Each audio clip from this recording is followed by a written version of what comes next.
chicken curry. Pasensya na kayo kung ganito ang paggawa ko ng aking pagluluto kasi walang kumukuha na kamera. Niluluto ko muna, pagkatapos saka ko kukunan. Ngayon, i-explain ko na lang sa inyo kung paano. Ay, prepare ko lahat. Yung patatas, carrots, mga sangkap. Tapos, ilinis ko yung manok. Pagkatapos, gayat-gayat na ako ng sibuyas,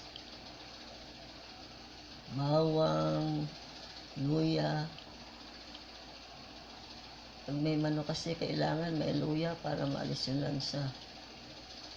Tapos, saka ko siya ginisa sa ang patatas muna pala at saka carrots. Pinrito ko ng bahagya para hindi siya malusak. Tapos, yun. Nung medyo na siya, inahon ko na.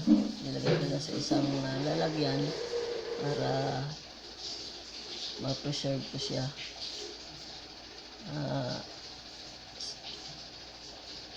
Ito nga, ano ba?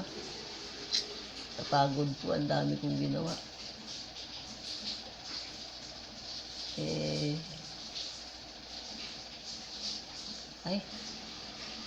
Anuhin ko na lang mamaya ulit.